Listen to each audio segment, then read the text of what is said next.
दोस्तों, भक्ति केवल पूजा का नाम नहीं, भक्ति वो समर्पण है जहां मनुष्य अपने अहंकार को छोड़कर पूरी तरह भगवान के चरणों में झुक जाता है। कभी कभी जीवन में ऐसी स्थिति आ जाती है जहां मनुष्य के पास ना बुद्धि बचती है, ना शक्ति, ना सहारा। तब वो आंखें बंद करके कहता है, राखो लाज हमारी प्रभु, दास तुम्हारी दासाई। यानी हे प्रभु, आप ही मेरा सहारा हैं, मुझे संभाल लीजिए। आज की कहानी उसी समर्पण की कहानी है। वृंदावन के पास एक छोटा सा गांव था।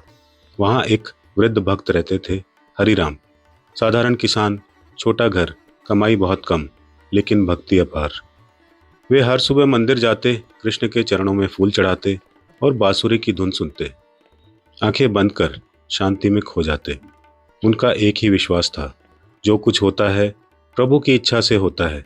लेकिन एक दिन अचानक गांव में भयंकर तूफान आया। हरिराम की छोटी फसल नष्ट हो गई, कर्ज बढ़ गया, घर टूटने की स्थिति में। बीमारी ने शरीर को जकड़ लिया।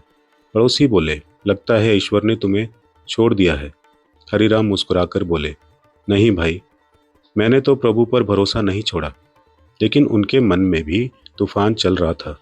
वे टूट चुके थे, अंदर से रो रहे थे। एक दिन रात को जब पूरा गांव सो चुका था, हरिराम कांपते शरीर से मंदिर पहुंचे। दीपक की लौ मंद थी, शांत वातावरण और एकांत में विराजमान ठाकुर जी की मनमोहक मूर्ति। हरिराम रो पड़े, घुटनों के बल गिर गए, सिर भगवान के चरणों पर रखा और हृदय से पुकार उठे, हे प्रभु, मैं बहुत थक चुका हूँ। मेरे पास अब ना ताकत है, ना उपाय।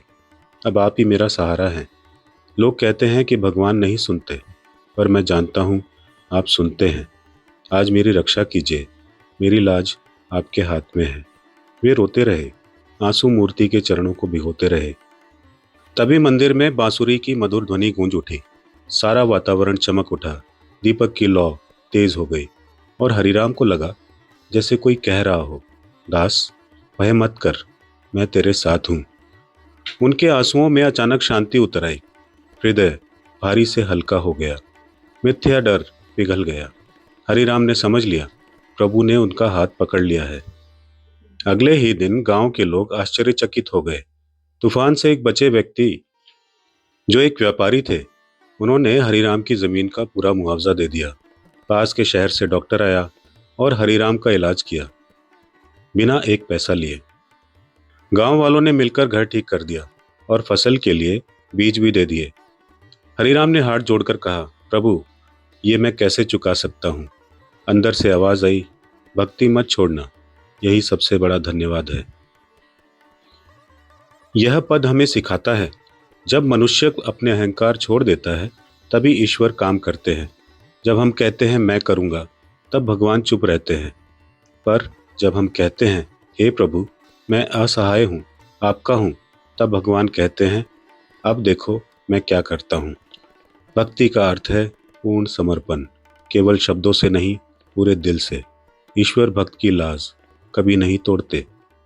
कठिन समय भगवान को पुकारने का अवसर है, हार मानने का नहीं। समस्या नहीं, विश्वास विजय दिलाता है।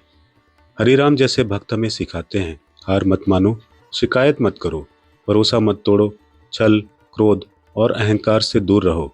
और सबसे जरूरी, कठिन समय में भगवान को पुकारो, क्योंकि जो प्रभु का दास बन जाता है, प्रभु उसकी लाज हमेशा रखते हैं। दोस्तों, याद रखिए, हमारी पुकार छोटी हो सकती है, पर भगवान का उत्तर बहुत बड़ा होता है। इसलिए हर संकट में कहिए, राखो लाज हमारी प्रभु, दास तुम्हारी दासाई। जिन्होंने भगवान को पूरी तरह सौंप दिया, उन्हें कभी टूटने नहीं दिया जाता। यदि ये कहानी आपके मन को छू गई हो तो लाइक शेयर कीजिएगा और भक्ति की इन भावनाओं से भरी कथाओं के लिए चैनल को सब्सक्राइब कीजिएगा। राधे कृष्णा, जय श्री राम, हरि बोल।